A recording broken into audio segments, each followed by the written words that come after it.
guess I'll just start with the obvious first. The world itself. Which one do you want to hear first specifically? Do you want to hear like how the world itself functions in its own regard, or just straight to the plot? Well, if you are recording, I think we should start from the beginning for new people Alright. that are interested. Alright. Also, I got the link. Very nice. Sweet. So, Yeah, that's something nice. Nice.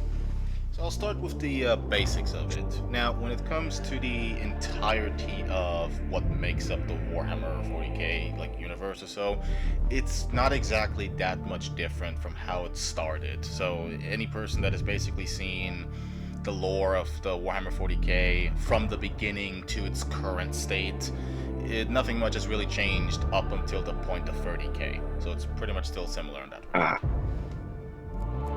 On the other hand, Okay. what actually did change is that essentially Reznovius came up as a concept, Hathor in this case, because we're talking about the female Primarch's EU in this case, and it is also a separate universe of the female Primarch EU. Now the reason why I even did this is because it's the only way I could implement any of the lore for the Blood Wolves. And no, for anyone already thinking ahead or so, Reznovius is not a lover or some shit, alright? It's not some harem bullshit. He is the son of 3 of the Primarchs. So I hope this gives a little bit of a context ahead. They do still have their significant others. They just arrived 5,000 years later after Reznovius was born. Yes. So yeah. Here's essentially what came up with the whole situation. Hathor came up with the idea that there's a possibility that something could go bad from within the Imperium. So she kind of did a pro-gamer move, or essentially a game theory, before it even took place. And she basically created the idea of the Blood Wolves. They weren't called the Blood Wolves at the time yet, because it was just a concept she came up with and thought about. A possibility of a legion that is created from 3 gene seeds specifically, that are expertly set to not be corruptible and at the same time be very heavily focused on the factors of essentially ensuring security within the actual legions themselves of the Imperium, so that they don't like turn traitorous or anything like that, for whatever the reason may be. Yes. Now, here's the thing. Yes. In the process, Reznovius was born, and this is basically how he actually came to be. At first, he was basically a baby infant. You know, that's basically how it started off. They wanted to really go from the fucking get-go. They had him injected with the 3 main, like, yeah, he's a little toddler. But yeah, you can imagine the picture right now, just like a little baby, like just a cute little adorable fucker. Yeah, so in a nutshell, the whole process is basically that Sanguinia, Hestia, and Freya. So you have the Blood Angels, you have the Space Wolves, and then you have the Salamanders, like main Primarch gene seed for that regard, essentially given to him through the injection and slight surgery in the process. Here's the thing though, it's gonna sound a bit like fucked up how this whole procedure went, but trust me, it's not as fucked up as it actually sounds. The original body that belonged to Reznovius, his original human body, was actually split into 2 during the process of the surgery. So it essentially actually gave a split up. The human body, the infant baby that he was before, this is like from his original mom, genetically speaking, that body could not withstand all that amount of like the whole genetic change. So that body essentially drifted off and just disappeared. It just, disintegrated. And all of his consciousness, his soul, everything that made up him was transferred into the new created body. Funny enough, it was all painless. So it was basically actually a much more healthy transfer than the actual painful situation.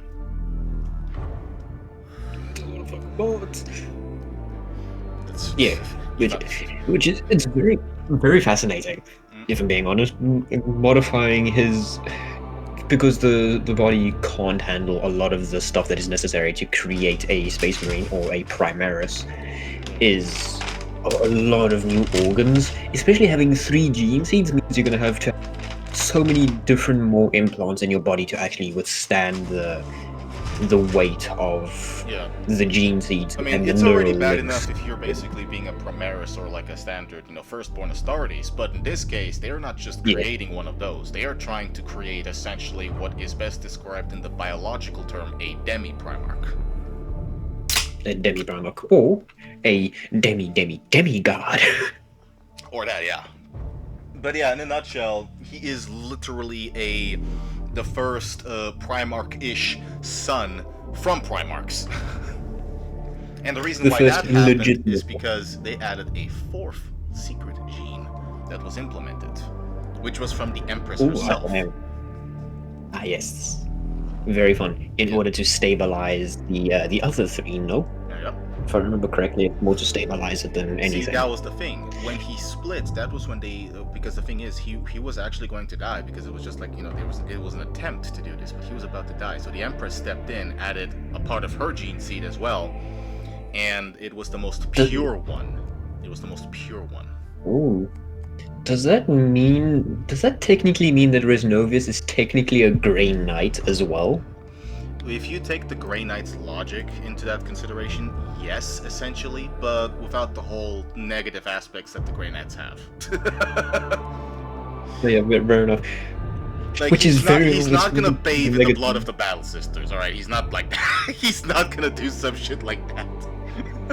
I completely forgot that the Grey Knights actually do that. Yeah, no, they actually do that because they believe that the blood of the Battle Sisters is like a pure protective seal, essentially, so it will protect them from like the demonic infestation and all that shit. Behold my collection of sisters that I have here, waiting for the slaughter. Jesus Christ. Which is technically what they do. Technically, there's like a whole lineup for them, and the strange thing is the Sisters of Battle willingly allow this. Emperor's mercy. What have the Grey Knights become? Yeah, what have they become? And the sad thing is the Sisters of Battle just say, fuck it, they can do whatever they want. It's like they allow it. I mean, they are technically the poster boys of the Inquisition in that case, because they literally are owned by the Inquisition. Fair enough, they are indeed. But yeah, in a nutshell, that's kind of like the logic you could comply there. But to be more, I guess, specific, genetically speaking, he does have essentially 4 different, genes implemented, essentially. Just that 3 of them are from the Primarchs, and 1 of them is from the Empress herself. Yes. But here's the fun fact. When he was then born and raised or so, he was a very you could say he was an odd child of the bunch, because he didn't specifically go into a certain direction or so. He adapted to how the Primarchs essentially behaved around him, which leads us to how he was raised essentially, and the babysitting part. Oh, here it comes. The fun stuff. Yeah. Mud crab. Okay, Cyberpunk. Thank you for clarifying Motor Club and not Mud Crab. God. Yeah. One of the many things. One of the many things, yeah. But yeah. Just to make sure you're still recording, yes? Yes, I am. Still recording. Okay, sweet. Fun times. Mm-hmm. So here's the best way to put it, I guess you could say. Reznovius basically, if you give him a physical description of when he was in his early teen form, you could say, in his early teens. Take the look of a average child in that around age. Let's say you take the average 12-year-old, but his height is that of an average Astartes, or in this case, one of the firstborn, technically. Dude, motherfucker was young, ugly, and as big as a space marine. He's an ugly motherfucker. Well, technically no, because he has the Blood Angel's gene seed from Sanguinia, so he has her beauty. Fair enough. I was about to say, every child that grows up looks ugly as hell until they hit that certain age. Yeah. But if you're Sanguinia, and it's like, you're perfect. You look very perfected here. Yeah, in the words of Fulgrim, you look perfect. Oh, beautiful, indeed. Indeed. But yeah, in a nutshell, yeah, that's basically the best description to give him. So, yeah, Vestia, Freya, and Sanguinia, they are basically, they love to present him, essentially, like they're proudly like presenting him or so. But keep in mind another factor, very important actually, within like the whole, connections and the whole family and all that shit. He sees Hathor, funny enough, without being actually told what his purpose was originally. He sees Hathor as his fourth mom. Oh. Because he can psychically see into someone's memories, and he realized that the reason he even actually was created the way he was, he got this purpose, the reason why he actually got a chance at this, was because it was her idea from the beginning. So he considers her his fourth mom because it was her original idea. Yeah. Okay. Yeah. So that's basically how the whole situation goes in that regard. Now, obviously, you'd have Sanguinia basically holding him up, like, that scene from Lion King, where the monkey holds up the fucking baby Simba. He's like holding him up to present to everyone. Yeah, just imagine Sanguinia doing that and just casually yelling like, "Behold, our golden boy!" So, our child. Yeah. And then you have Hestia, who's just, being Hestia. She's like, always like, he's so adorable, this is so cute, so yeah. And then Freya, because, Space Wolves being the way, the undefeated champion! And she's like, ha! Just laughing maniacally in a sense. But of course, because Hestia and Sanguinia are a bit like overprotective of him in a sense, they both look at Freya and are like, he's not old enough to be a champion. He's still a fucking kid. Then Freya would be like, but look at him. He's already like he's as tall as a fucking son of ours. Literally in this case. He's 2 years old. He's old enough to pick up a sword. He's old enough to pick up an axe and behead enemies. Exactly. Yeah. But yeah, like I said, like Sanguinia and Nestia, they're the overprotective moms in a sense. And I'll get to Sanguinia's case in a moment, because trust me, that's gonna be a whole kicker. But yeah. So then it cuts to Hathor basically babysitting him, and there's one thing she loves to do. She loves to head pat him, in a nutshell. She loves to basically give him head pats. Even though he is 5,000 years old later on, she still loves doing that. You are still my child. You shall receive these head pats whether you like it or not. Yes, exactly. I may be the War Master, but I will tactically give you head pats. Tactical head pats. Tactical head pats incoming. Gonna be a new kill streak, buddy. Welcome everybody to the random shit. Yeah. The Primarch's AU. Yeah. The female Primarch's AU is just the most random shit ever. Yeah. Random new kill streak. Tactical fucking head pats. You need to be able to defeat 25 orcs to get this kill streak. Yeah. Okay, I'm gonna say this now. For everyone who is new to this whole idea, there is a subreddit called, hold on, let me get the name here, Primarch GSAU. There's a subreddit for that. If you want to join it, you're more than welcome. Not to stop you. There's also a Discord for whomever wants to join and learn more about it. We would recommend you are more than welcome, because the Reddit right now is a bit gooning it.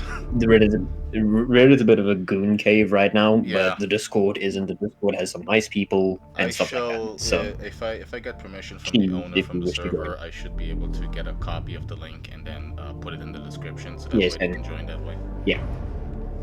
Yes. So if you guys want any more, please leave a comment about it, just letting us know that you want to know more. If not, then you do you. You may not be able to see it because I don't have a camera for the PC, but I'm giving a thumbs up right now. Yes, both of us are. You're not going to see me because Discord, and I don't have my camera on. So have fun, guys. Enjoy. True. So, continuing. Monetization section done. Yeah. Also, I'm definitely gonna add a transition for that. Oh yeah. But in a nutshell, like she's basically head patting him while proud that she is not only his aunt, because that's basically what they are. Like all the other Primarchs are basically his aunts, but like that she is seen as a fourth mother due to being the one who suggested Reznovius be the Primarch of the soon-to-be created Blood Wolves. Now, Yes. Hathor basically is like, see, you are special. Under my guidance, you shall become a great leader. Because again, she's a war master, so essentially all of the skills she has learned, all the tactics, all this stuff, she basically taught him all of that, which is why he's so good at his job as well. Yes. So that is basically where the wholesome part temporarily ends. Yes. Because up next is Leonis L. Johnson. Ooh. Wait, isn't it Leona? Like Leo NA? I mean, a lot of Is that people what probably it is? call her that, but in the actual like names, if you remember the image that took consent, where they actually have like the female category names or so, it's actually Leonis L. Johnson. They just they instead of Lionel L. Johnson, it's just Leonis. Where was that? Where did he send that? It should be in VC chat. I think I even pinned it. Did I? Yes, I did. I even pinned it. You should be able to see it. Pinned messages. Okay, let's check here. It's the very top one. Headline. Yes, this is the very first one at the top. So yeah, the female names are in the middle. Yeah, basically that, and the significant others to the right. Yes, indeed. There he is. Okay. Yes. Okay. But, yeah. My complaints are in null and void. Ignore them. Yeah. Ignore my complaints. No, it's fine. It's fine. Don't worry. So yeah, Leonis L. Johnson, in this case, Reznovius arrives to meet his aunt as she already considers his training plan. So again, like the first thing she thought about when she heard that he was arriving. She basically... Yeah, don't spoil it yet, I'm the one that's gonna say it. After all, Reznovius is my created character, so it's only fair I describe what happened. Indeed. Yeah. So she brings him into the whole training plan. Now, it's time to skip 2 weeks, but I'm gonna give a short description of what happened in the process. In a nutshell, she trained him to keep his emotions in check, to keep himself focused, and to never give the enemy the opportunity to see past your mask, or in this case helmet, to be able to read your movements. So that's basically what she wanted to train him. She kind of like a knight's training, but take it from a 10 to 100. So you know what I mean. And then later, after the 2 weeks of training and all that, she babysitted him for 2 weeks, which is kind of the average amount of time he spends with his aunts. She arrives to tell him that he's getting, he's getting picked up. Basically that's happening, and with Sanguinia in tow, who then notices that something is wrong with him. To which he basically says, like, honey, is something wrong? And Reznovius, with an emotionless expression and tone, replies, Mother, I must focus, Mother. The training demands it. Auntie has taught me many new tricks to fight my enemies with. To which Sanguinia, already realizing what the fuck happened, turns with a rage-filled gaze to a sweating Leonis, who just realized what she did, because she kind of realized it a bit too late. Again, her goal was not to basically neglect or bully him or anything like that. She didn't really try to do that, because she knows whose son he is, alright? We're talking 3 Primarchs plus her own mom, the Empress, alright? Essentially that type of logic. You don't want to fuck up this thing. But in this case, she indirectly did. She made a little boo-boo mistake, and now he basically has learned the ability to not express any emotion while still being able to feel emotions. So, yeah, that's the funny thing. Now, like I said temporarily wholesomeness has ended, but that's just because some people consider characters that are just completely emotionless, broken characters or some other shit like that. But do not worry, Reznovius is not one of those characters. He just learned basically through combat. In combat, or any serious situation, he completely shuts down his expressions to fully focus on the situation and basically have his abilities and talents at their max capacity. And the best way for him to do that is to basically express and temporarily shut down the emotions to be able to fully understand his surroundings. Or, like, short version, read the room. But yeah. Okay. Before you continue, if anyone is angry, think of any meme that has the eyes glows red shit in it. Just think that, and then you'll get the idea. It cuts you out for a second. At the beginning part, at least. I bet.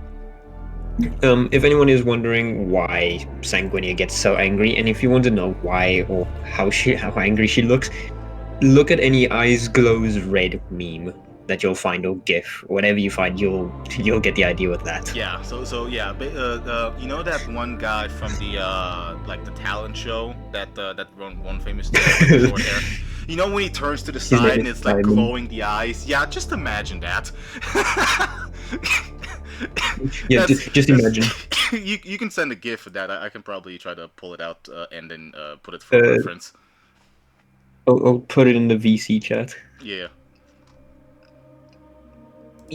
But yeah, in a nutshell, that's basically the reaction that pops up in there, and it makes it even funnier too, because like she turns with like a rage-filled gaze, like the eyes are just glowing, going full fucking angry. Yeah. There you go. Yeah, that one. And in a nutshell, like Leonis is just standing, like sweating balls and all that. Because here's the thing: normally Leonis is very stoic, very focused, hardcore. Right? Yes. She's willing to throw hands with fucking Juno at this point. You know what I'm saying? Like she's willing to throw hands with Juno. But when it comes to Reznovius' situation, it's not just her own sister she has to deal with, it's her mom too. So she knows she's not supposed to fuck this up. And she kind of did. So yeah, she's sweating like balls and all that. And yeah, like all the balls dropped. Balls are gone. He is now a full man. Yeah. Like literally afraid to the point that Leonis transitioned back to Lionel Johnson. But yeah, Sanguinia just casually like stare, like in a casual tone, but you can tell there's fury in it. So she basically says, "You did this." Like, you did this. You did this? Yeah. Ever since then, Leonis L. Johnson was banished from babysitting him. Yeah. What you deserve. The funny thing is that during important meetings where all the Primarchs are lining up or so, like, there's a lot of the Primarchs, specifically the ones that are, fun fact, I'll even explain why. So Angron, for example, and Cassandra like to hang out close to him. And again, I'll get to why in a moment. But yeah, when Leonis basically arrives to, to check on him and all that, both of them just glare at her. Now keep in mind, the category of which time he was babysitted is not consistent with the mini comic that is going to be like, painted, like / drawn. And then I'm going to actually also upload it so that everybody can see it. But like I said, yes, the timestamp exactly of who babysitted who will not be exactly consistent in the comic. So if I was going to give you a general description of who babysitted him first in the whole line, I will tell you that after I tell all of the interactions, so that you know what timestamp everything took place in. Because for the record, for everyone to understand, Leonis L. Johnson was not the first person to babysit him. If you want to know who was the first babysitter for him at the time, that would be Hathor. And afterwards, it was, funny enough, Atalanta, or Angron, for those who don't know. Ah, okay. But yeah. Next one to give the description for was actually Fulgrim. So yeah, Fulgrim is the next one I'm gonna give the short description of what happened there. This is actually leading to a thing that I just realized. Is we probably should just give them like the names of the male counterparts or the original Warhammer 40K, just to be safe. Yeah. So I'll read them out now if anyone wants to know. Leona L. Johnson is Lionel Johnson. It should have been given. Fulgrim stays the same. Fulgrim is the same. Petra is Perturabo. Jagatai Khan in the AU is Alka Khan. So, and Alakai. then Lehman Russ is Alakai. I say Alka. Yeah. Alakai Khan. And then Lehman Russ is either Liena Russ or Freya Russ, depending on who you follow. Yeah. Rogel Dawn is Regalia Dawn. Cassandra Kurz is Conrad Kurz. Sanguinia is Sanguinius. Farah is Ferris. Manus. Magnolia or Maggie is Magnus the Red. Yeah. Vulcan is Hestia. Corvus Corax is Cora Corax. Mortarion is Mortaria. Angron is Atlantia. Is that how you say it? Yeah, Atlanta. However, Atlanta. And then Lorgar is, from the sources I've seen, it's either Aurelia or... It's usually Aurelia. Okay, so Aurelia. And I think that's all of them. Yeah, that's. Oh, and Horus, Hathor Lupercal is Hathor Lupercal is Horus Lupercal. Yeah. I had to go to the server to actually check the names. Yeah, that's understandable. To the Discord for it. Yeah. So for anyone who is confused on what we were talking about, I've given you the names. If you want, we'll attempt to get the Discord link for the server, and we shall put it in the description if we're able to get it. Yep. So, if not, just we'll send invites to a server that I'll create simply for this, so you guys can get all the information. Yeah, and stuff like that. Regard, then. Yeah. All right. If we can't get the link. Oh, yeah, I almost forgot. Anyhow, so, I should probably mention this before I continue. Fulgrim was the one that babysitted him after Leonis L. Johnson. I should probably mention that first, which is why it would explain how the interaction goes from here. So, not even 2 seconds after he arrived, she already began smothering him with hugs. You know, Fulgrim being Fulgrim. And... Fulgrim being Fulgrim. Yeah, and she's basically like, I have been blessed today with taking care of you, my darling nephew. Yes, darling nephew is supposed to be written there. It's Fulgrim, alright? Of course Fulgrim would say it like that.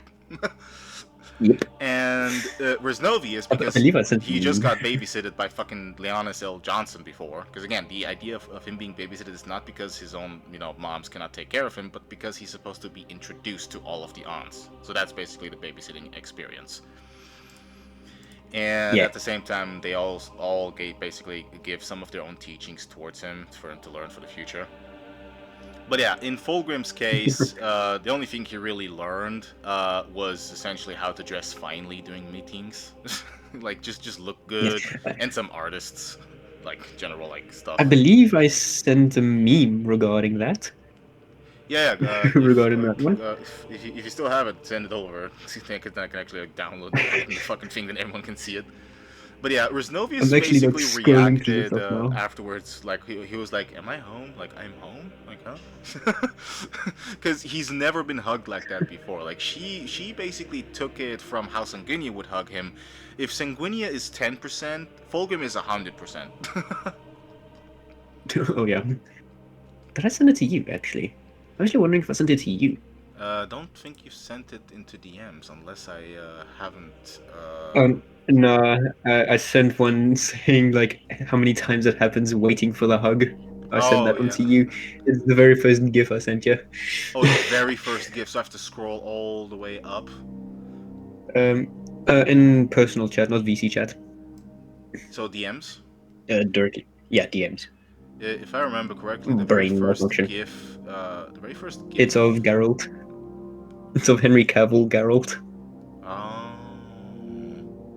Well, that's the thing though, because the only GIFs I see right now are you have the soldier like smiling, then the "we'll be right back," and then oh yeah, I see him. There we go. The part where he says like "fuck." Yeah, that one. Yeah. Note, I'm not supposed to normally say that word on YouTube, but because I have no monetization or any of that stuff, I'm technically clear to do whatever the fuck I want. Yeah. So yeah. Strange enough with YouTube, as long as the first 30-second video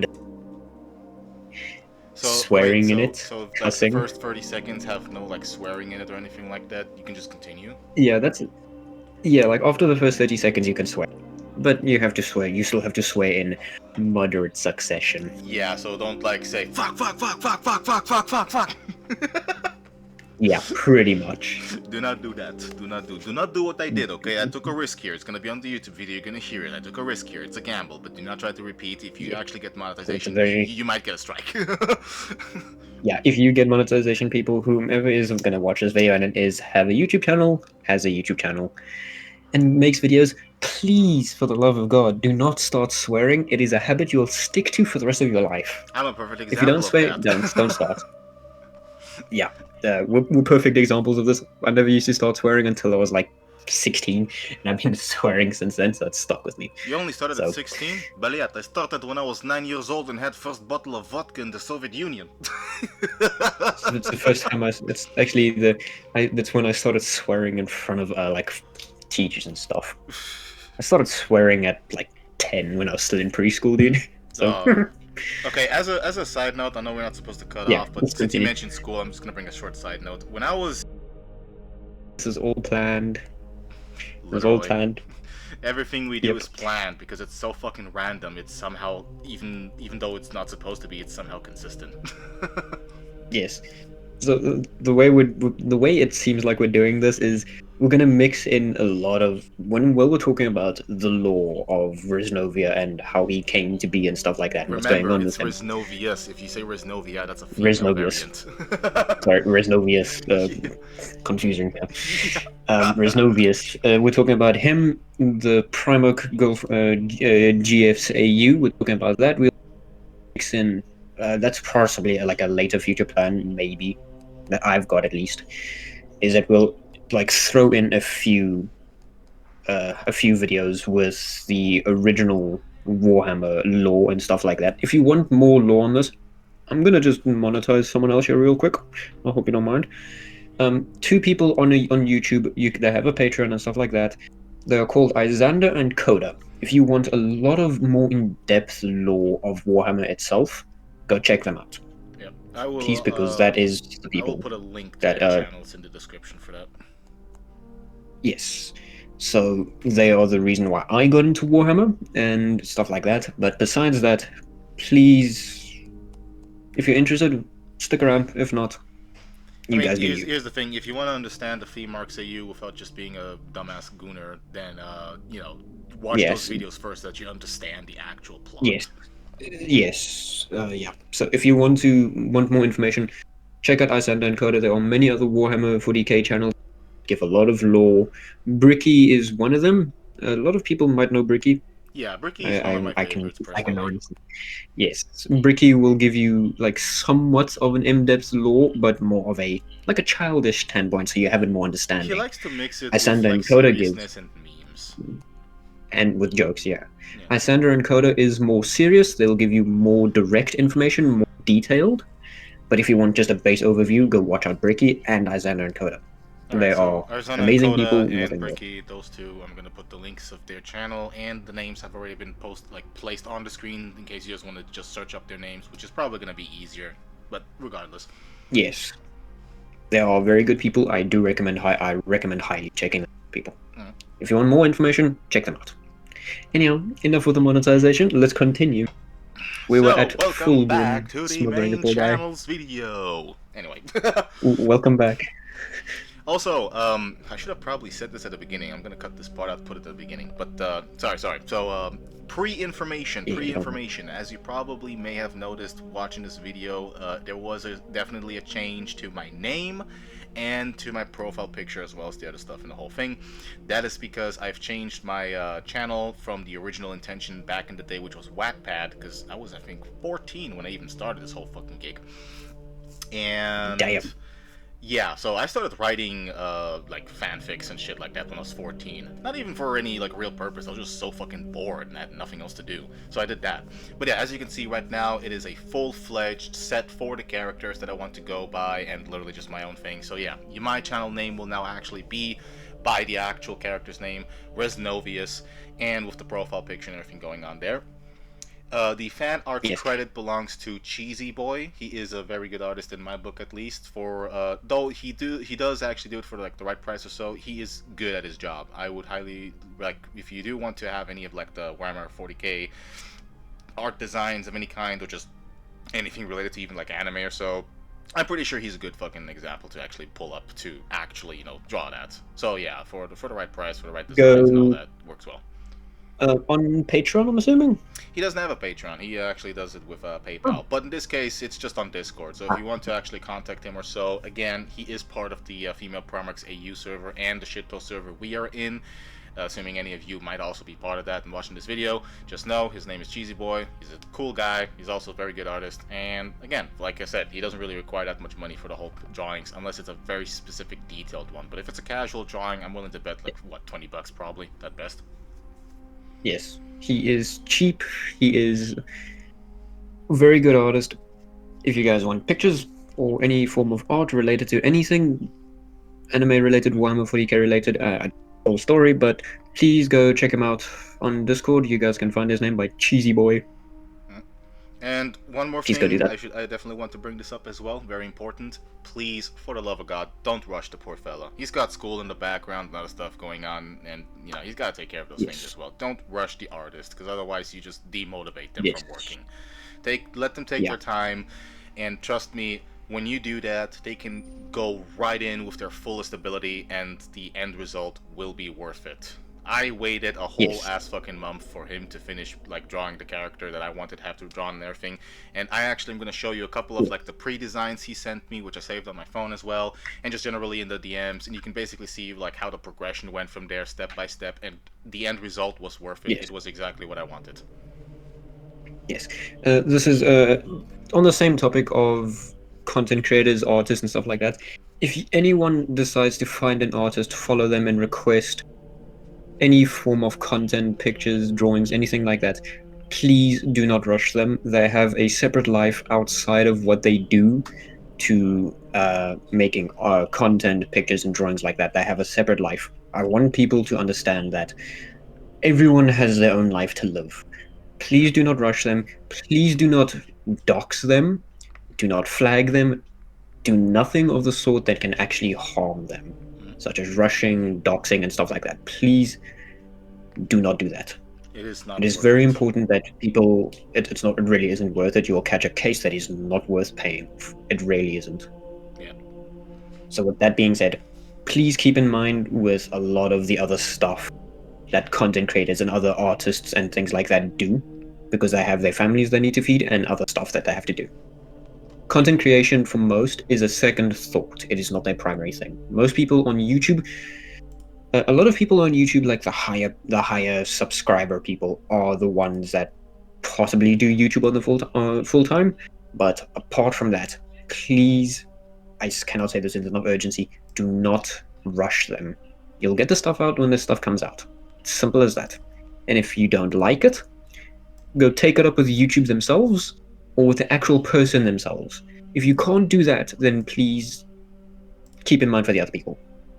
Yeah. Please. It's also technically anyhow, with that being said, as well. But yeah. Yes. Let's get right enough of into that. the actual video. Yes, the point of the video, we went on side rants enough. We're on Fulgrim smothering Reznovius. Yeah, so basically, the end result of that, in a nutshell, was basically just him, being smothered and all that. So I technically already covered that in a nutshell. Like, he basically felt like and again, like I said, he basically, basically learned how to have, like, nice clothing on during meetings and shit like that. Yeah, nice clothing, how to dress properly, how to eat properly, how to speak properly, and a lot of the stuff that comes with Fulgrim. So a lot of you guys can guess, with Fulgrim, everything has to be perfect. Yeah. And Reznovius just happens to be perfect. Yeah. So. Just happens. Here we have the next person on the list, because also fun fact, just so you know, like I did actually go like in the list like by the names as well, so that's why I said like it's not exactly consistent. But yeah. Yes. If you'll notice anything with us is that we won't be consistent, so please just keep that in mind. We are not consistent enough to make YouTube a full-time job. It's the plan later on down the years to make it to be more consistent and stuff like that. But as of right now, we're like rookies more or less. Yeah, we're kind of rookies and stuff like that. But we have a lot of knowledge more than other usual rookies and stuff like that. Yeah. So, but that is yeah, we're not going to be consistent enough to be full-time YouTubers and stuff like that. But apart from that, we'll try and at least get content out to you guys on a decent basis. I Yeah. say decent because we have to figure out times and shit on when stuff like that happens. So, yeah, In a nutshell, yeah. pretty much. So, Anyhow, next, Primarch. the next one on the list that actually popped up is now Petra, funny enough. So, Petra Rabo, Petra in a nutshell.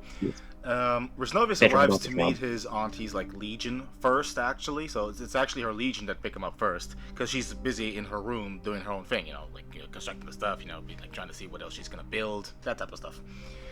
And yeah, so he's then being introduced to her, and she stares in silence as if examining him. Kind of just the general situation, because again, Petra is kind of still similar to how actually Petrarabo is himself. So they still share that Yeah.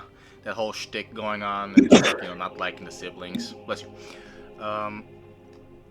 Thank you. It didn't Oh, take long, however, for him to become a somewhat favorite for her, and that is because of his interaction with her. So here's the thing, like, basically, Petra's like, remember, nephew, Rogalia is a fool with no art in her designs. To which Reznovius just basically replies with, well, maybe that may be the case how you like to see it or so, but if I was to give a personal opinion on a general situation, I consider your designs to actually have art, even if others do disagree. And I believe in your little did you work. know. Those words alone, like, I believe in your work, that alone already made him a favorite. L- little did he know what he has caused. Yeah. He did not realize he has become her favorite at that very moment. Indeed. Before we continue, we do play games. So if you're wondering what we play, we will make random videos on certain games and stuff like that. Yeah. I personally, I'll accept requests if I have the money to own the game or will have the game. I will take requests on what games to play. But apart from that, you'll see, like, when we're talking about Warhammer stuff, you'll see Space Marine 2, Dark Tide, any Warhammer 40K game in the background. Maybe. You might see some other random games, like, for me at least, you'll see, like, other For Honor, Call of Duty, Punk, stuff like that. One of the things I So like to just do whatever. is when I talk about a certain game or like subject or so, I like to have the footage of the actual game related to either the universe that it comes from or just generally the whole Yes. situation. So let's say I'm talking about the crossover between Breakpoint and Girls Front Line. Then in the background you'd see Ghost Recon Breakpoint gameplay. If I'm talking about Warhammer Yes. 40K, it's currently Space Marines 2 that would be in the background. At Interesting. least that's the game I have so far. I do plan to get Dark Tide, do not worry. Dark Tide is fun. I'm gonna tell you that now. It's fun as hell. Yeah. Oh, I'm actually curious to see how that goes, because I actually have seen some of the gameplay from other people, and I do like it. It's actually very fucking nice, magnificent. Well, if you've played Vermintide 1 or 2, you've essentially played Dark Tide. Hmm. Yeah, it works. Let me think. Oh shit, almost forgot. That's right. So yeah, the thing about the whole situation is that again, due to Petra's personality, she can also actually like recognize and notice that when he said that he believes in her work, he meant it. It wasn't just something that he said to just be nice to her or get any favors or so. No, he genuinely believed in her work, and sometimes would even actually give like a proper response and actually look at her work, even improve some of it on her behalf, and take no credit for it. Yeah. Because that's kind of like the general personality that he was basically raised with, which is credit to Hestia in this case. Next part, if I remember correctly. Oh yeah, so basically, as Hestia arrives to pick him up, Petra seems hesitant to let him leave. Again, because he's kind of like the favorite nephew, the favorite one. Yes. Well, Oh, even though he's isn't the only Freya? one.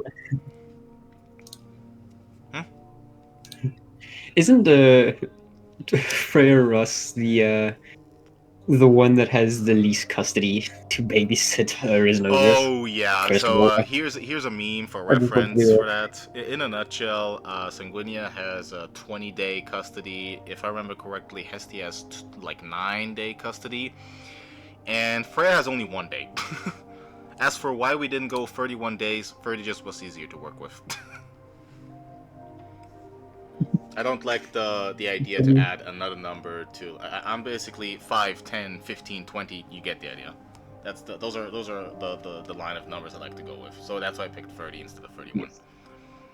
But yeah. I have a little thing. We were just on like Fulgrim and Petra. I have a thing for Fulgrim and her significant other. It's spelled. It's not exactly good, but it works. I put it in the VC chat.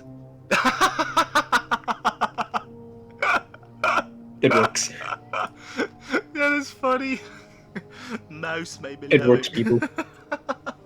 It works. If you're recording your Discord as well, they will see it. Yeah, no, it is. There you go, people. That's for Fulgrim's significant other. Yeah. If SO isn't like understandable, it stands for significant other. Yeah. Yeah, SO is for not significant OC. other in this scenario. Yeah. Yeah, not OC. OC. I think OC is like what, optional character or other character Original character. or original character. So. For a while, I thought it meant other character, but no, it actually stands for original character. Yeah. Ah. Even though most of them Damn are not you, really Demon Slayer. original. Yeah. Or at least Damn you, My Hero Academia, for starting that. Yeah. Damn you, My Hero Academia, for starting that shit. Fuck you! Funny enough, it was not them that started it. Oh. Fuck you, whoever started it. Ruby. From Rooster Teeth. Ruby. Oh. They actually started it. See, just so you know, for a recap, there was a massive spike of fan fiction for the Ruby series because it got very famous, and Wattpad was the main contender holding it. The problem is there was a problem. Never mind my rant. Yeah. The problem is that all of these. I'm a fan of Ruby, dude. No, I can understand, but the thing is, it didn't really end as well as it started. Yeah. It was good for the first 4 seasons, but then it just went downhill. Yeah, because the original people that were making it were fired. So people that took over. The designers and makers of it were they got fired or they left, and the original writer for Ruby, the original manga artist for Ruby, he died. Yeah, may he rest in peace. Exactly like the Naruto voice actor, the original. Yeah. A Naruto voice actor. Not this fucking copy-like person that we got. Yeah. May they rest in peace. They were real legends. Yeah. Okay, so apparently I cannot see how much time we have recorded for some reason. Yeah, no, I got... Fuck if I know, dude. I don't know. This is weird right now. It's like not even actually showing how long it has recorded. Do you know, easy way to tell then is, do you know when we started recording? We started recording somewhere around 8 o'clock. In between 8 o'clock and 9 o'clock. Oh, Jesus, so we've been recording for like 45 minutes then. Yeah, usually time passes very fast without realizing. But I'm gonna crop a lot of it and cut out the non-important parts and, put the intermissions here and there. But yeah, to the main plot, to keep it up. We're gonna have to try to keep intermissions at a low from now on. You continue talking. I will be right back. Oh, okay, so you're gonna be AFK for a moment. Real quick. Yep, I'm just gonna be AFK, people, so don't worry. Alright. I'll be right back, guys. Well, viewers, while my buddy over here is gonna be temporarily AFK, taking care of his needs, I'm gonna continue explaining like the general plot of like being babysitted. So up next is Alakai, or basically Jagatai Khan, and the situation there where he's babysitted is like he's riding on a assault bike, having fun under the watchfly of Alakai, who is also riding next to him on her own assault bike, and you can probably imagine how that goes. Gotta go fast. So yeah. The idea for the Blood Wolves to have assault bikes and all that's technically the inspiration he took from Alakai. And yeah, no, they definitely had fun with that as well, technically, because you're riding a motorcycle. Why wouldn't you consider it fun? Unless you don't like riding motorcycles, then yeah, that's a personal choice then. Now, by the end of it, when Freya came to pick him up, essentially, Alakai gifted him the assault bike that he would be able to use when he grows up later on. So yeah, he starts working on that like in a small mini workshop of his own, and yeah, no, he has fun with it and everything. The next person, if I remember correctly, is Rogelia. So Rogelia Dorn. She's up next. And as he basically was arriving, he noticed that she had already finished constructing a golden fortress, which was literally his own personal bedroom. Like, I'm not joking when I say this. Like, literally an entire fucking golden fortress. Not the super massive one where, like, for example, the Codex... no, sorry, the Custodes and the Emperors are like sitting in or so. Not that fucking big, but just generally for a bedroom, essentially. It looks like a big fucking fortress. And he arrives. He's like, Auntie, you're telling me this is my bedroom? It's a fortress, not a bedroom. And Rogelius like, indeed, but it's designed to be perfect or perfect your safety against Petra's like childish antics and all that type of stuff. Again, there's obviously still the rivalry and like the whole shtick going on between Rogelia and Petra, or like just like in the main lore, you have Rogeldorn and you have Perturabo, and they didn't really get along. You know, there's a history behind that as well for reasons, obvious ones, and. Yeah, in a nutshell, yeah, so he's like, oh, I see, because he's not exactly sure how to take that information. Hestia needed some time to actually find him in the fortress because he got lost in it. So yeah, like I said, for a bedroom, it really was kind of more like a whole ass fucking fortress. But it is what it is. Now, the next one that is on the list, again, like I said, for reminders, in case people tend to forget, it's inconsistent. I just went by the names list for the category, but the actually, you know what? I'll make sure to tell Cheesy Boy. I'm gonna make sure to tell him to keep the comics like actually based on the timeline. I'll be sure to do that. That way, at least the comic when it's released, or mini comic technically. It'll have it consistent. So right now it's not consistent in the video, but when it does come out and I post a video about all the stuff in there, that is when you will actually have it. As for when I do post a video, I don't know if I'm gonna find more than one female voice actor to voice the characters, but yeah, I digress. I have returned people. Returned he has. Returned I have. Yeah. Sweet. So we're at Cassandra now. We got past Rogelia and Alakai in the process. So okay. Now it's Cassandra. Now, he arrives and sees her and one of her sons look at him confused as he tilted his head confused too because, you know, they were busy flaying one of the prisoners. Oh God. Yeah, so he walks and he's like tilting his head like am I interrupting? Should I leave? So there's that.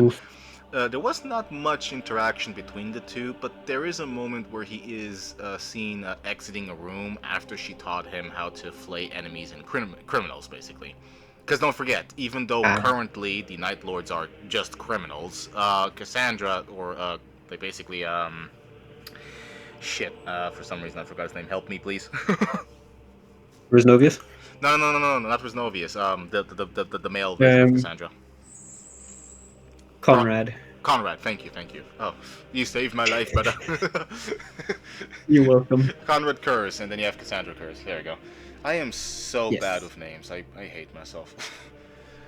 But yeah. In a nutshell, yeah, in a nutshell, because in this universe, Cassandra doesn't die. Her ideals essentially, you know, fighting crime using fear and all that jazz, you know, it's not lost to the Night Lords. So even though technically in the main lore they are supposed to be scum, they still are, but you know, they like to have that done to criminals. So yeah. If they're gonna be scummy, they're gonna be scummy to criminals.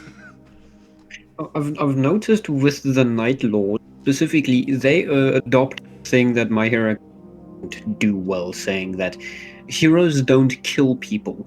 It's like, if you go look at it, in order to be a true hero, sacrifices must be made. You either have to take a life or give it.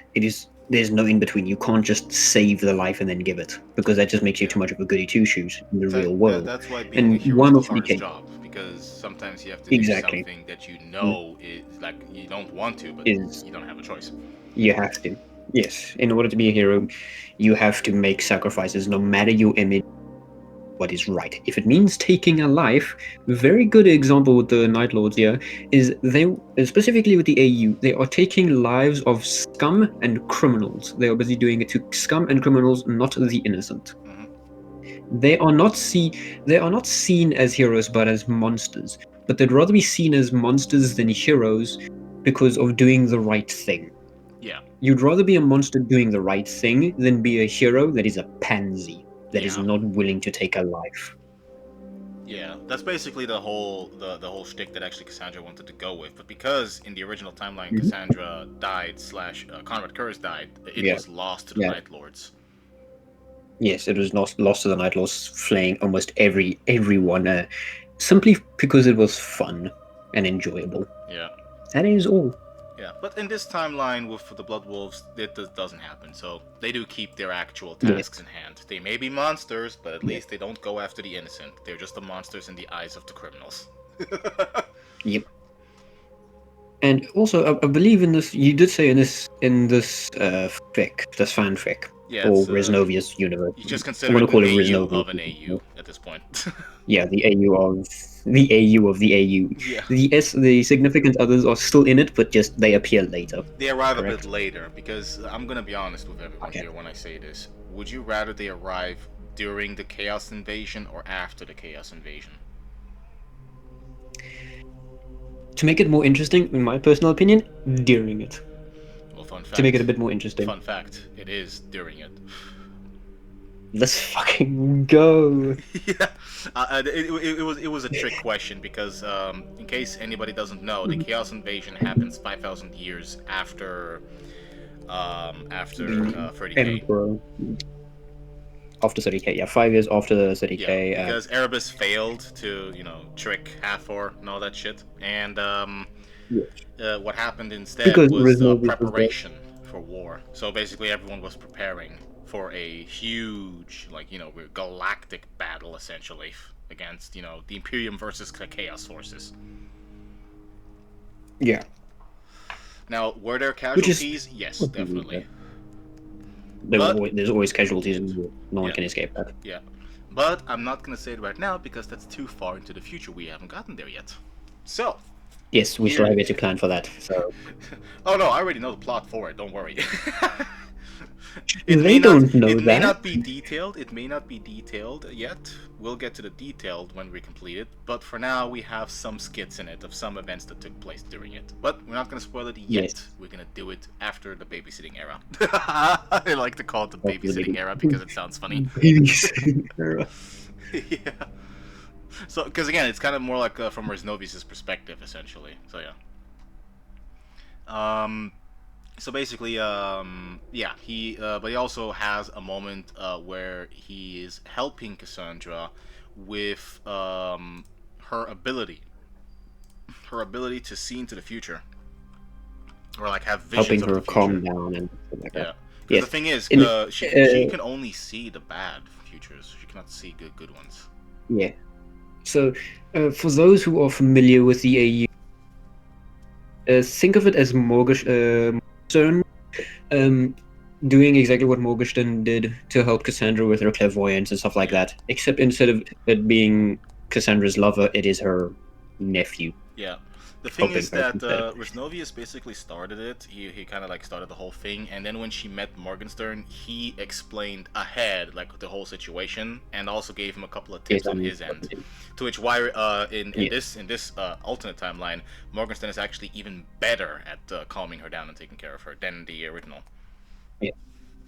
So I kind of gave him a bit of a boost as well. Because just a little bit, not too much.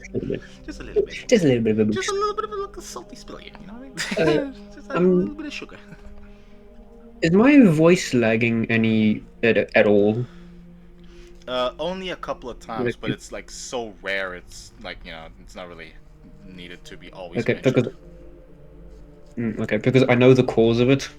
Oh, download. Fucking Elder, fucking Oblivion. The Uh, download is being a bitch. it is, yes. Like I've been downloading it for 45 minutes, and it's at 26 gigs of 130. Fucking game's Oh massive. Christ Almighty! The game is massive. Oh no shit! It's a big fucking game. It's Oblivion, bro. True, but the original Oblivion wasn't 130 gigs. It's like 5 Well, isn't wait a second? This is a remaster or a remake? remake, Well, completely well, redone. okay. If it's a remake, that makes a lot more sense. Yeah.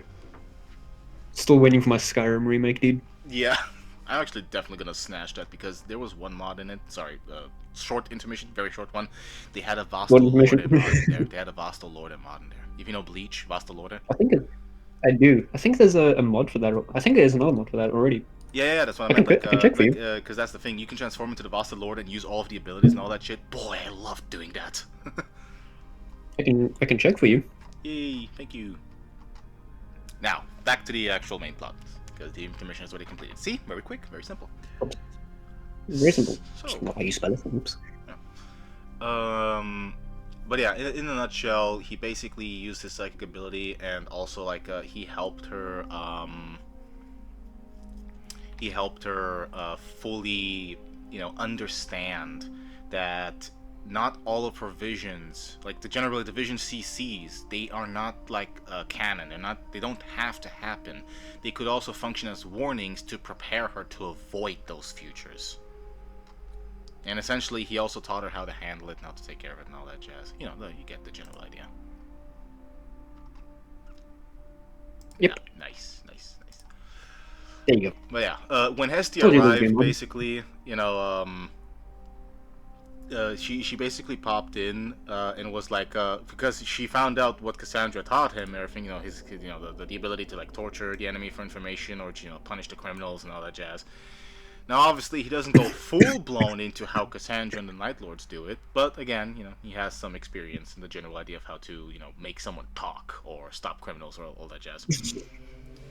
I unplugged my microphone by accident. Oh, whoops. I started coughing and the mic decided to unplug itself. Oopsie. But yeah, Hestia was like, did you have to teach him all that? To which Cassandra, now being the next overprotective one after Atalanta, canonically speaking of the time, she's like, he must be prepared. Like she's training him ahead. Like he must be prepared. He must know everything. No harm shall come to this one. Yeah. Meanwhile, Hestia being like, I must pet this creature. Yes, literally. I want to boop the snoot. Yes, a little bit of Impra has a text-to-speech device and a little bit of the subreddit. Exactly. There is actually a actual drawing of her doing that. Yeah, because she's like leaning in. She's like, I want to boop it, and Korra's like, don't boop it, don't do that. Do not do it. It is not worth it. You will die. Like, yeah. that actually fascinates me about Vulcan Hestia as a whole, as a character, is the fact that they're immortal already, but since they're an immortal, but they're a perpetual immortal. Yeah. So they can die and come back. Yes. Hestia got the fucking lucky draw on that card, didn't she? Just like, behold, my ultimate trap card. dies, come back 10 years later. I told you I'd be back, bitch. Punch. No, hammer time. Yeah. Remember, it is also a hammer. Exactly. It's not just a teleporter, it's a hammer. Yes, Hestia, or Vulcan, for the uninitiated people of the community of the AU. Hestia/Vulcan made a hammer that acts as a teleporter as well as a hammer for her significant other Wormheart, or is it Wormheart or Vermheart? It's very weird. Vermheart. I like to pronounce it Vermheart. Yeah, I say Vermheart because I'm very particular on how it's spelled. Everyone That's is. just me. Right. Yeah. Ooh, Death Corpse of Krieg. Death Corpse of Ooh, Krieg song. nice, nice. But yeah, basically Again. before heading home with Hestia, he secretly, like you could say, psychically sent a message to Cassandra that they will meet again. They can hang out again. And basically, every time she needs, generally, like him to basically pop up to, give her a hand with a very bad episode or something like that, he's more than willing to help her. Very varying episodes. Yes. Couple episodes later, literally one episode later, actually. Jesus. Could we actually, before we continue, Yeah. can we actually consider Cassandra's like random outbursts as dangerous as Atlantea's when she's angry? Can we actually consider that? Maybe less chainsaw axes and more claws, but yes. Jesus. You know, there's something I'd actually be terrified to see is Hestia getting angry. Yeah. When Hestia Like, gets angry, angry. the world shakes. Yeah. It's like you don't want to anger the physically strongest and biggest Primarch that is nothing but a nice, calm and helpful and caring lady see angry. It's That's like, why they always say it's the nicest people you don't want to anger. Exactly. Especially, I guess you can put Sanguinia on the same list, nicest, but also, I'm shaking in my boots. Yeah, you can imagine like two guys basically talking to each other. So the one's like, "Why are you writing your testimony?" I pissed off Sanguinia. Oh, yeah. Good luck, buddy. He leaves. Like, fuck this shit, I'm out. The only person that can actually anger Sanguinia Hestia is significant and not get murdered for it. Just a few like no cuddles for you, and the significant others would be devastated, just like no, No cuddles. Oh god, no. It's Yeah, so wholesome and like funny, but like you get the general It idea. Yeah, like those are the only two. The significant others are the only ones who anger the Primarch / Empress, because the Empress has an SO as well, believe it or not. Yep, I know. I've seen the update on that. Yeah, I'm specifically for the video, dude. Yeah. So they're the only ones that can actually get away with angering them and not suffer consequences for it. Because anyone else that does it, they get a straight up punch to the face that disintegrates them. Yeah, disintegrate. Like there's one person out of the AU. This is still about the AU people. Don't worry. There's a story about Melkador the Sigillite, or Melkador. I don't know which one it is. I'm gonna keep on calling it Melkador. Malcador. Yeah. Melkador being enraged by who knows what. They didn't go into detail. Started psychically strangling Hathor, and as soon as the Empress found out, the Empress almost killed Melkador for doing such a thing. Yeah. You don't touch the Empress's daughters. Let's be real here. You don't. You don't, bro. Unless you. Yeah. You don't. Anyone who does suffers the fate, either be it from the Empress or their lovers. Mm. Oh shit! And the really terrifying. Fun fact. Next up is Farah. This is gonna be good. Let's go. I hit my mic. I tried grabbing my tea and I hit my mic now. God damn it. Oof. But yeah, in a nutshell, when it came to Farah, my tea's cold. Oh, that sucks. Warm it up. use your overheated crotch that you were sitting on the chair with to warm it up. Like I'm actively I put it down to actually yeah, and took my mug and just put it back. You're using your manly thighs to warm it up. Yes, surprisingly, the most physical attribute part of me is my thighs. That's the most physical appealing. It functions as a pillow and a warmer for tea. Yes, I'm actually currently right now. I've gotten a separate chair, and I've just removed the armrest of the current one I'm sitting on, and I brought that chair here so you know who can lie down. Yeah, that makes sense. No pillow, just thigh. So she's currently just lying on my thigh. She's just currently lying on my thigh. I'm thinking of put disengage right now just because of the fucking word thighs. Oh yeah. Disengage. Yeah. Fucking love that little animation. Anyway, let's Good continue. episode, that Farah. So Farah is he's helping her with her weapons, like a craftsmanship essentially, and in a nutshell, as he basically showed her some tricks that Hestia taught him, and she has like a conversation with him where she's like, "Oh, you're very good at this work, aren't you?" And he was like, "Well, I was taught by my mother, Hestia. She has taught me many things when crafting weapons and general equipment." And Farah's like, I can see why you're my favorite in this line of work. Now, keep in mind, Reznovius was still a little dense at the time. So when people call him their favorite, he doesn't really understand what they really mean by that. He's a bit confused. Like, am I the favorite, like, in combat, in crafting? And what do you mean? He just doesn't really know. Just to clarify, people that are watching, when we mean dense, we don't mean dense emotionally at all. We mean dense in like common sense. Yeah.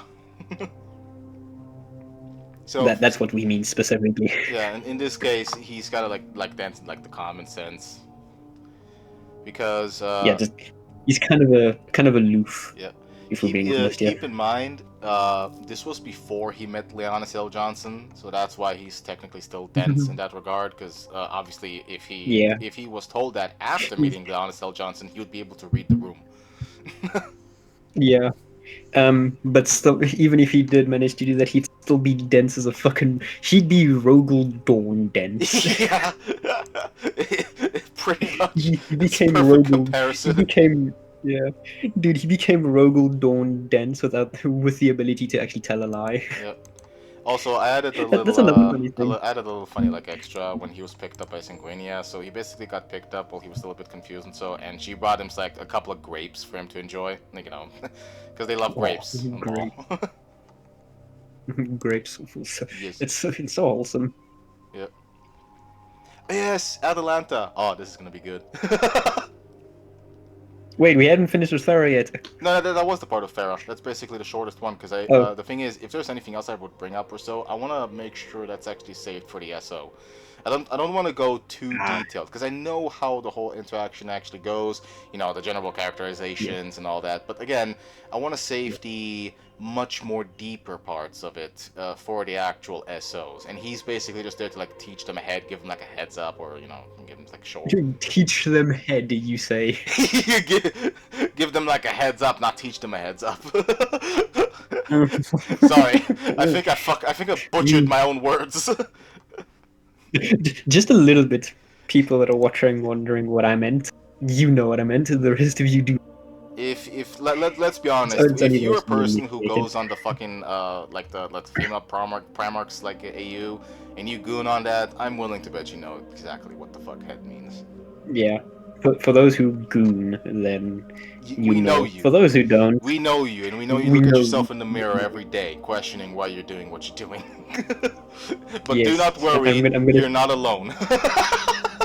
Yeah, I'm gonna say this. Like, it's healthy that you're gooning as well. Yeah, it's healthy. But it is also healthy that you go outside once in a while to touch grass. Yeah, that is also healthy. Step out of that man cave for a bit, go touch some grass. You don't have to get a girlfriend. You can come back by the end of the day, bro. You can come back by the end of the day, but just go touch some grass and get some fresh air. Yeah, just go outside for like 15 minutes and then you're golden. Yeah. You don't even need to be out for an hour. You just need to be out for like 15 minutes and then you can get back to your gooning. You could literally just walk around the house for like 5 minutes or like 10 minutes or so and just just relax a little bit and then come back. Yeah. And also, people, do not forget to breathe. Please. Yeah, please. Do not forget to breathe, people. That's still important. Holy shit. So let's see. With Atalanta, he's using. So here's the thing. When he was born, he has a unique state of mind, essentially. If the Empress is the strongest Psyker of the Imperium, and Malkador is the second strongest Psyker of the Imperium, when Reznovius was born, essentially. just want to point out a mistake Oh here, yeah, real no, quick. and wait, yeah, later on, Magnolia. Magnolia does become actually the second strongest psyker afterwards. Yeah. I do know that. I was just talking about like the current date when he was like born, like 40K basically, not Yeah. afterwards. Malcador is currently dead. Yes. Let's put it that way. But when he was born, like when Reznovius was like born and all that, Melkador was actually still alive. So I'm just pointing that out. Yeah. So at the time, just imagine it in a general sense in your head. Here's the fun fact. Even before Malcador perished, getting killed and all that jazz, even before that, Reznovius actually became the second strongest psyker as a child. Oh. Mortaria must hate him. Oh, we're Simply gonna for the fact that he's a. we're gonna get to Mortaria in soon. Don't worry. Fuck. Yeah. I'd love to see how that plays out.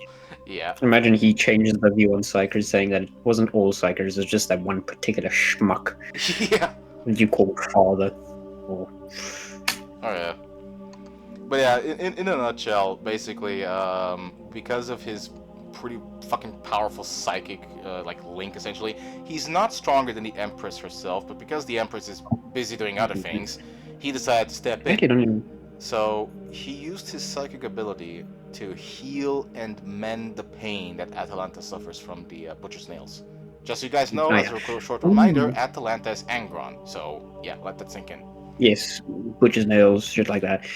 I completely forgot the fact that this is all the Pramox met their significant others. Like the Butcher's Nails haven't been removed. Yeah, they do get removed later on in the story, though. Don't worry, they do get removed later on in the story.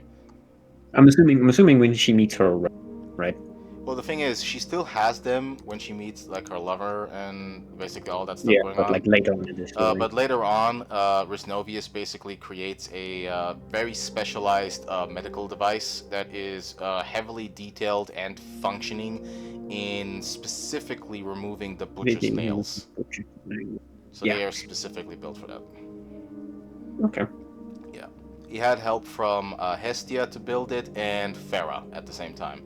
So that's basically how they did that. He was also at the same time using his psychic powers to essentially keep Atalanta stabilized. So if you want to imagine the medical devices that basically stabilize the patient during an operation, that's him. That's all him. Yeah. Yeah. In a nutshell. But yeah, he uses essentially to remove the problem of like the Butcher's Nails, and Atalanta, because he kept doing it a lot. Like before he actually grew up and essentially got to the actual more combat situational tasks and leading the Blood Wolves, he spent a lot of time actually treating Atalanta to the point that even though she's technically the aunt, you know that overprotective mom that will literally destroy, like absolutely annihilate a fly for simply existing in the presence of her precious child? Hi, I'm Angron. This fly has existed in my vicinity. Nuke the planet. Yeah, in a nutshell.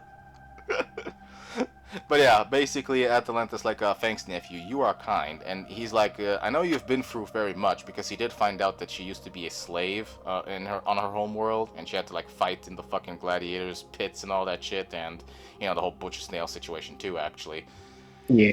But yeah, so he basically lets her know that he's more than willing to help her when she needs it. Like, she just has to call him and he's gonna be there. He's gonna pop up and help, because he doesn't. If there's one thing Reznovius is also known for, is if he's known to hate anything, it is seeing those suffering under something against their will unjustly.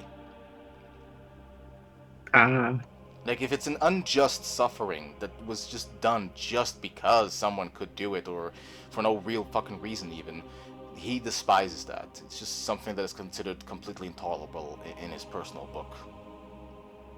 I had a thought about Reznovius. It's like, the few that know that he existed before the others were, like, I'm going to say this now, it's like, just like my personal thought is Hestia, Sanguinia, and Freya, as well as the Empress and Hathor, right? I'm going to say that. Like, they know he existed, but to the others, he kind of just spawned in.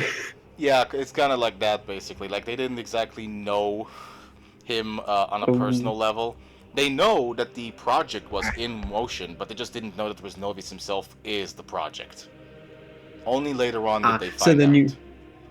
Oh, so they knew of the project of like this secret project, but they didn't know what the project was about. It's like, turned out we made the second Primarch. We accidentally made the second Primarch type of thing. Yeah. Kind of like that, basically. Like we basically we created our son. Oh, like a specific like new successor legion. So no, he's a demi primarch. He's a fucking what? Mm. He's a demi primarch. Oh, okay. Well, that explains it.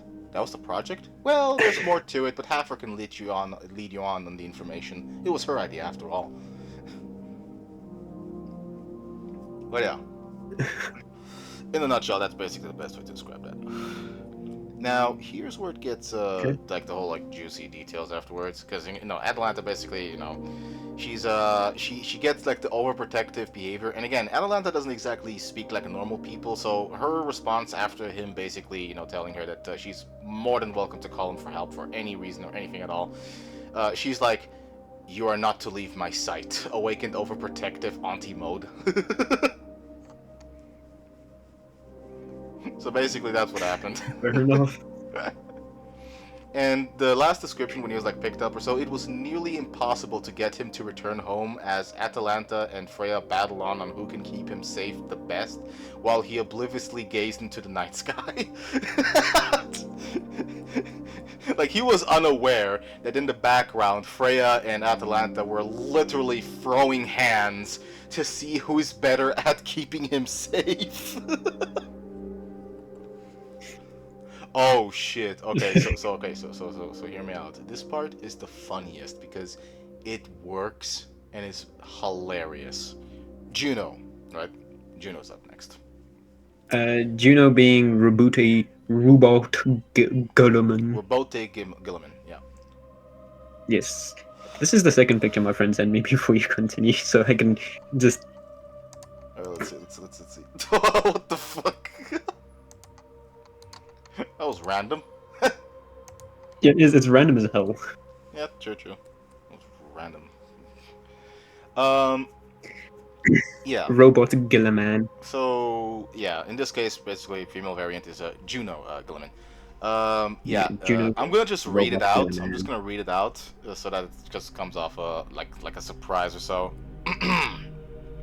He was being taught how to manage economies and industries, though he indirectly learned how to create tax fraud and even get rid of Warhammer's equivalent of the IRS.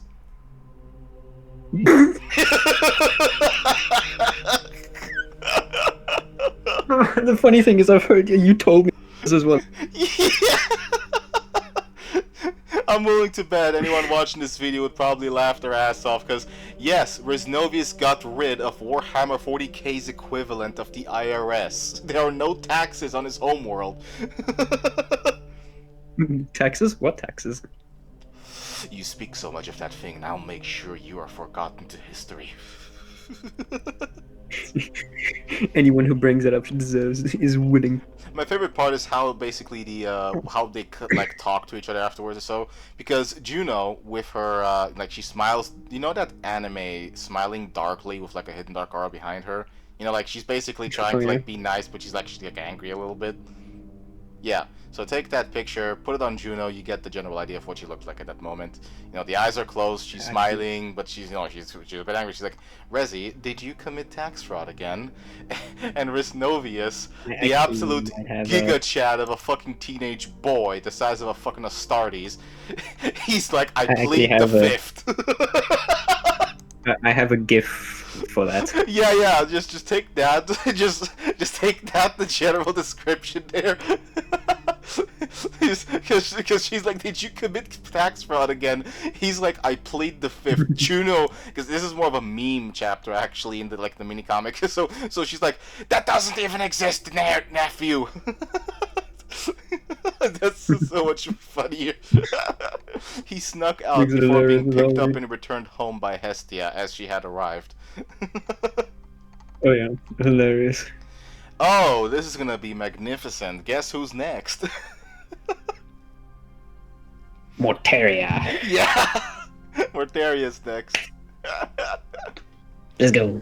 Alright, heads up really quick, I don't have anything for Magnolia or Aurelia yet, simply because I never got to creating them. So in this current podcast, I'm just gonna come up with something I have in my mind right now. There is a chance it will be updated and changed when the comic does release. So do not expect everything I'm gonna bring up to be canon. Yes. Before we continue, people, please tell us what your favorite Primarch / female Primarch are. Oh yeah, definitely. In the chat, or Yeah. not the chat, the comments or chat. Do actually tell us. I am actually curious because I do want to know. Like, We are actually, let's do it even better. I'm very interested. We're gonna do a poll. All right, we're gonna do a poll. Every single person that comments below what their favorite Primarch is, I'm going to give a victory cup essentially towards whoever is the most liked, and I'm gonna create a special chapter dedicated to that interaction with Reznovius and that specific winner Primarch. Yes. So whoever is the number one, that's gonna be there. Yep. Though I feel like it's gonna be even between two of them. I feel like it's gonna happen. It could happen, but if that's the case, we're gonna do it in the second video where those two are the ones that are contending. So it's gonna be from there on out. After all, as more people probably watching, like the whole video's basically being sent out or so, it'll definitely be fun to go with that. Yeah. So yeah, Mortaria's up next, and oh god, let me tell you, like a lot of the fucking things about the whole situation is that it is honestly not as bad as people might think the interaction would be. Yes, she does know about the whole psychic ability he has and everything, but again, Reznovius is basically considered by behavior so fucking chill and swag that there's nothing she can find to argue with him about because he's just not gonna fucking argue with her. It is impossible to get him to argue with her because he's just that good at dodging the bullet. Bro's just that chill. Yeah. You wanna know why? Why? So some of the plants that she grows on her home planet, some of them have a weed effect on him. so he smoked that and just got chill mode activated. That's his ultimate weapon. High accidentally. Yeah. I was about to say, this motherfucker got high accidentally. Yeah, because the thing is, just breathing in the plants, like general like pheromone or so, it just makes him high. So he's just chill all the time, like. Yeah. So yeah, he is seen planting flowers just as he had been taught by her, essentially. Because even though the whole shtick goes on, she did at least teach him how to be a gardener more or less. And however, they agreed to not speak to each other directly unless necessary. So unless there's something actually important or so, there's that. After being picked up, it was a while to clean him because again, the home planet that she's from, it's not exactly a very clean planet, so it's understandable how the whole situation goes there. You could consider it like bad luck almost, essentially. But yeah, in a nutshell, Sanguinia decided he should not visit Mortaria again, mainly because cleaning him up and all that. He kind of got a bit of a stubbornness from her side, at least. So yeah, being stubborn was something that Mortaria indirectly taught him. Yeah. Moving towards the next one. Mother, I accidentally became stubborn. Yeah, I became stubborn. Mother, I have learned this new essence called stubbornness. Truth be told, I'm stubborn as hell myself. Oh, everyone is at some point. Like, as of right now, I am busy fighting through the fact that I'm being bitten on my leg. Jesus Christ. Like like she's currently biting me, and I'm sitting here just. It's like I continue. Is it a kink? I don't Let believe the it's battle a kink. commence. I can multitask. Yes, quite literally. So I'm just sitting here, like I'm just sitting here waiting for her teeth to let go of my leg. All right, so again, here's where there's a possibility that this will not be canon. So Magnolia, also the nickname I like to call her, fucking nerd, bro. sorry. I had to put in the meme. The meme is required in this case. Yep. So, when it came to Magnolia, being serious now, definitely what I want to do is that he basically learns generally, like, knowledge, understanding psychic abilities.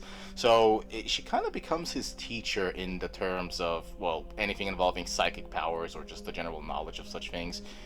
And he can be a nerd sometimes himself when he does end up reading a bunch of books or so, but certainly not on the same level as Magnolia. So that would pretty much be more or less the general like interaction that would go with that. He would learn a lot more about the psychic powers that he has, and in a nutshell, like because Magnolia being Magnolia, they're pretty chill with each other as well in a sense. After all, they are basically psychers, so they just chilling. Probably floating in Just the chill. middle of the air while reading books too, because why the fuck not? Yeah, quite literally, just why not? Yep. I'm just literally floating. Yeah, kite just funny book. Yeah, funny book here. Hey Magnolia, I Funny found a book. book about your ancient memes. Don't touch those! Don't proceeds to open it. Receives unlimited knowledge of how to bribe I Magnolia. have a mother, I have learned how to make memes. God damn it, Magnolia! God damn it!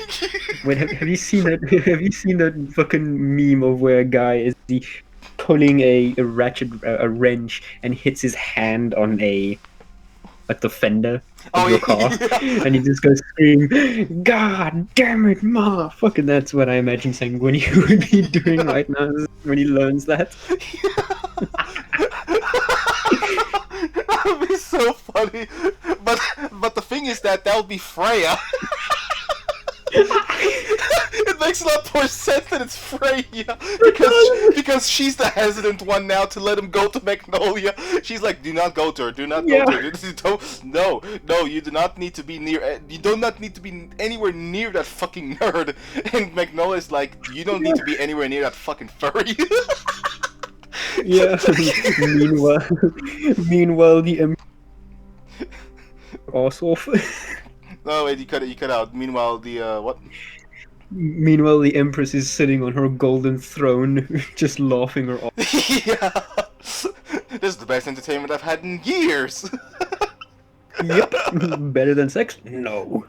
Certainly not, but this is definitely the good stuff. Yeah. I hope I said that quiet enough for YouTube not to pick it up. Don't worry. As far as I'm concerned, I've literally had so many copyright musics, like songs in my videos, YouTube just doesn't give a shit. Yeah, it's like, hey, YouTube, Yeah. I found a way through your algorithm. And to be fair, besides going as far as screaming the fucking N-word, I was able to say all of the other stuff. And they don't care. Yeah. I think you'd really have to actually directly say the N-word for them to give a shit, even if you're not monetized. Yeah. Yeah. Oh, Aurelia's up next. Aurelia is a funny case, because in this scenario, they basically... The word bearers literally want to worship. They want something to worship. Worship me. So he pops up and he's like, hey, listen. Hold up, let me do this right. All right. Hey, listen, Aurelia. I have something I can do for you. All right. Now I know, mom, your mom, my grandma and mom technically, she's not really a big fan of that, but I have an idea. I will promise to look the other way and keep all of the stuff you guys like to do secret as long as you stay loyal to the Imperium. If you promise to do that, I'll help you with whatever stuff you want to do. Just don't go for chaos. You can still do the fully Emperor stuff. I promise I'll keep everything safe. And fun fact, he does. So the whole part of the what's the word bearer's home world called again? Monarchy? It's monarchy? Or how the fuck? I don't remember. What the hell do I say it? I don't fully remember how to pronounce it or so. But in a nutshell, they have like a Jerusalem equivalent essentially on their home planet, right? Yeah. So remember how in Something the fun. canon story it got burned and razed to the ground? You remember that part in the story, right?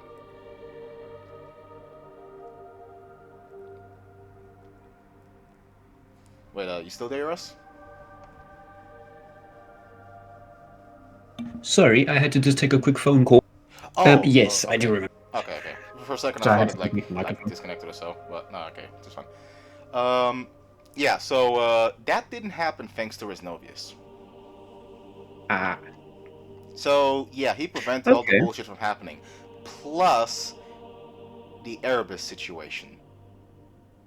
Oh, So thanks to him, all that BS also didn't happen, and Aurelia had him, well, personally not just banished, but marked for being a target essentially. Like, this motherfucker here a traitor. Get his ass. So, funny enough, um, whenever Aurelia finds out that they have located some kind of like shelter base or whatever that the Erebus is trying to hide in, ah, okay, Reznovius is the first person they call to assist. okay. I found the planet's name. It is not Monarchy. The city, the main capital city is. The planet's name is Sicarius. So Sicarius. Siks. Yeah, Sicarus. Alright. But yeah, in a Uh, nutshell, that's basically how that goes. So basically, he's like he's basically very chill with them. He understands that based on their homeworld, their culture, their history, they're just they don't know other ways to basically find the whole significance in the whole thing. And in this case, he does help them in a way because here's the thing: he manages to actually like have a talk with the Empress and basically say, so here's the thing, if they don't spread this type of stuff around and they just keep it to themselves, their own little thing, it's technically harmless. There's no real bad thing that can happen mm, from it. In a sense. yes. In a sense. So I mean, if can we something really deny that, though? Can we yeah. really deny the fact that the Empress and slash Emperor isn't a god? Can we really deny that? Well, that's the thing, because when you think about it logically, throughout the general position, the power that the Empress slash Emperor holds and all that, it is technically considered as Yeah, godlike. Because to every other average yeah, and person, the like that's yeah, just what it looks like.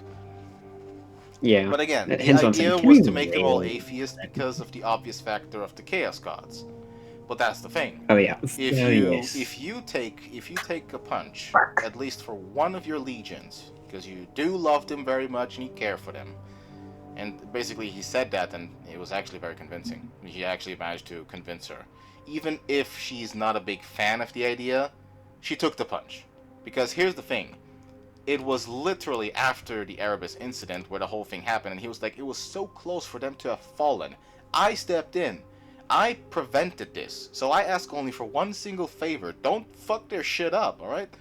It's already bad enough throughout this whole situation that things could get. Do you think we can risk things going worse from there? We can't. We cannot take that risk. So, in a nutshell, he manages to actually convince the Empress. He gains her favor, you could say, and the catastrophes that would have normally happened afterwards involving the word bearers were luckily avoided. Then again, that didn't prevent the Chaos Gods from flipping off and basically deciding to start a whole ass fucking, personal invasion. Okay. But yeah, in a nutshell, that's pretty much how that shit went on. Now, Sweet. the last. I have. Oh no, mm, wait. Last. I'm gonna have to go in. I'm gonna have to go in like 10 more minutes. Alright.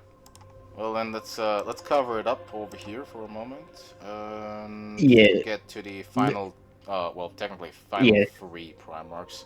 Technically, Yes. We should be able to do it in 10 minutes. yeah. So Korra, when he met up with Korra slash Korax, so Corvus Corax, and then you have Korra Corax, Yep. and Yep. he learned how to play the guitar with her while writing songs she kept secretly and cherished, as they worked indirectly Mhm. as life motivators for her. And Oh, that's sweet. yeah, so That's really sweet, if I'm being honest. yeah, there is a funny interaction though. He basically popped in at some point. She turns around and she sees him wearing a crow suit, and she's like, "Rez, why are you wearing a crow? Why are you in that crow suit?" And he replied with, "So, one of your sons recommended this to make you happy." So she's like, Guy's a "I troll. see, I see." Secretly takes notes. So punish this man for doing that. Okay. Right, Yes. just keep that there in the list of whom I need to murder. Yeah. So yeah, in a nutshell, here's another thing. Akora also technically refused to let him leave, and Sanguinia had to fly away with him in order to get him back home with her. So yeah, basically they were flying, like Sanguinia with her actual angel wings, and Korra with her, the wings on her suit and all that. Like Yeah, it was yeah, the kind of dark like a guy. funny interaction of that. Oh yeah, very hilarious. Yeah. So then the Oh, last funny. two. Oh, this is gonna be hilarious. Alfaria and Omegan. Oh boy. I Here know. it goes. Yep. The Troll Legion, Oh as we like no. to call them. Yeah, So he looked at the that actually. twins while raising an eyebrow, and he basically he's like, so who's Alfaria? And they both reply Who's with, I am Omega? Alfaria. and Like, huh? and he replied with, good Empress, this is gonna take a while. He was like, okay, time to get the morphine. Yeah. Proceeds to just jab a syringe of morphine in his chest, like, all right, let's get this done. Yeah. It is hilarious after all. That's fucking hilarious. But yeah, he was taught how to create pranks and troll the other legions and Primarchs. However, his three mothers picked him back, they brought him back immediately and gave the twins a fucking restraining order as they smiled darkly, like, yeah, like that's gonna fucking stop those two. Yeah, it's like that. Like that's gonna stop us. Little do they know we made the restraining. Yeah. So yeah, in a nutshell, you can consider Alfaria and the Megan, if you were giving a actual perspective situation for those two. They are kind of elderly fans of Reznovius, simply because even though like they troll around the whole time, he's pretty chill with them about it. Meanwhile, all of the other legions just literally want to raise their fucking weapons on them. So yeah, just so you know, meanwhile, he's just in the corner laughing his ass off that he managed to pull a prank off on. Yeah. But here's the thing, they're actually on very good terms, so good terms that Reznovius doesn't bother to check his own legion to see if there is like one of the fucking Alpha Legion members in there or so. He just lets them chill in there. Oh Jesus. Yeah. Yeah, because they should probably know. Like this is the son of Hestia, Sanguinia, and Freya Russ. We don't want to fuck with him because why? Not only is he psychic, so he can pinpoint us out directly. She probably knows we're already here, so let's not do anything stupid. Let's just chill. Well, that's the thing. Type They of do situation. they do two things when they do actually pop in and pretend to be a member of the Blood Wolves, like just another Stardust of the Blood Wolves. They do that for two reasons. One is obviously because they like to troll a little bit, just have a little fun here and there. Yes. But the second reason is also to keep an eye on the general situation, so they're like basically keeping information in tabs with each other. Because if you remember, it was actually a very effective thing to do, because there's two split offs for like the general plot involving Reznovius and the Blood Wolves. One of them is remaining in the Warhammer 40K universe, but the other one is where they basically accidentally, got teleported using the emergency warp drives into the Nikkei universe.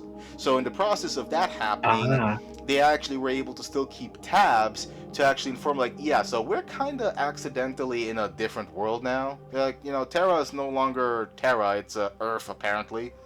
So, yeah, that happened. Oh. And yeah, it was actually also thanks to the Alpha Legion that were basically like, just pretending to be the Blood Wolves, that Magnolia actually managed to open a rift to this world so that they can arrive and help, and possibly even just generally have a general connection towards the whole thing. So yeah, in a nutshell, they are kind of the ones that deserve credit for that. Okay. Fair enough. Yeah. So far, that's basically the entire general list of his young upbringing. There's more plot that arrives later on, but I'm thinking why not save it for a part 2 podcast where we go towards his actual, like, adulthood, where he grew up, he finally got his armor, he's prepared, and of course, the lore of the Chaos Invasion, because trust me, that one will actually take a whole fucking hour to talk about. Damn. This is something that you need. This is something that you link me to your channel. Oh yeah, sure, I'll do that. So yeah, this is part 1, ladies and gentlemen. Just so you know, there's a possibility that both videos will basically be up at the same time. We just recommend you watch this first, obviously. But if you reach to this point, you officially have. Yes, and now if we've did this correctly, you will officially be part of the crew of the community. Welcome, newcomers. Exactly. Welcome. So, I hope, or generally, we both actually just generally hope that you have enjoyed the podcast. Yes. If you have any general critics you wish to share, I'm more than willing to listen.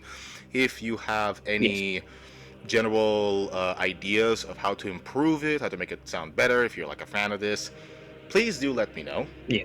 And if you wish to join the soon-to-be created server on Discord, hopefully if Discord is not going to get fucked over by the new CEO, but I'm not going to try to end on a sad note, so I'm keeping it up. Soon to be created server that is specifically dedicated to the lore created, where it's basically the AU of an AU, so basically the Blood Wolves and Reznovius and all that, stemming off from the female Primarchs AU. If you wish to be a part of that server, get along with some new people to meet in general, like, I guess, Unity or whatever, if you want to call it that, do feel free to hop in and join, because, like I said, the whole thing is basically going to be just basically a bunch of plot and memes. So, yeah, feel free to do that. The server itself, don't worry, it's not specifically limited to only the Blood Wolves. It's just Blood Wolves themed. It's still going to be connected towards the female Primarchs server. There's obviously going to be a link to join that there as well, and so on and so forth. Yes. Also, another side note, the server will be Blood Wolves themed. It will be mainly... Oh, you cut out there for a second. Not in... My bad. The server will be mainly dedicated to the Blood Wolves, but not entirely. There will be other sections dedicated to Warhammer lore, the Primarch GF's AU. It'll be dedicated to that, but mainly the Blood Wolves. There will also be separate sections for just random shit, jokes, other games. If you want any information on that stuff, please feel free to ask around, ask questions if you want to know more. Most importantly, please do that. As a final side note to basically be informed on the whole situation, if the server does grow to, let's say give it about 20 to 30 members for whatever reason, if it reaches that amount somehow, then we will update it / upgrade it to allow other people to have their own created legions / chapters or even stories implemented there, so that everyone can share their own, fan artworks, generally the whole shebang. The only thing we will definitely have set up is that anything related to infighting or just generally the whole situation there, that will not be tolerated, and if it escalates, both sides of that fight will have to temporarily leave the server until they've settled their differences. Yes. And if it is not settled, you will be removed from the server permanently. Yeah. And that'll be the end of it. Yeah. We do not accept infighting. We do not accept any form of conflicts amongst us. The server is meant to be a nice place to relax and talk about Warhammer lore. Yes, we know there will be some form of conflicts relating each legion and other chapters, especially custom chapters. We are well aware of that. And we will try our best to manage everything. The only thing that we're obviously not going to have around is simply just people joining in to stir up trouble. If that is the case, you know damn well you're gonna get kicked out faster than Usain Bolt hitting the fucking rounds. Oh yeah. You'll be gone faster than the Pope did. God, I shouldn't say that. Well, that's the outro, ladies and gentlemen. That was his words, Catholics. Vatican City, if you want to target anyone, target him. These are not my words. I do not consent to anything that he has said I went full speed speech on that. Jokes aside. I should have said that. Jokes aside. thank you for watching. And if you want more content related to this, do let me know. The comment section is open to everyone. Yes. And again, I permit critics, alright? I know there's a bunch of YouTubers out there who are pieces of shit and whatnot, but I am chill with that. I need critics to know what I can improve. If I don't know what you guys find not as good or that could be improved, how can you expect me to get better at it? So please let me know what you think can be improved. I'll take it to heart, and I will even just generally just go throughout the whole process. I want to improve my work and not just have it sit there and just, rot in its own fantasy delusional perfection. Yes. Anyhow, with all that being said, we hope that you all enjoyed the podcast, and we hope to see you all in the next one. So, with that being said, bye-bye. До свидания.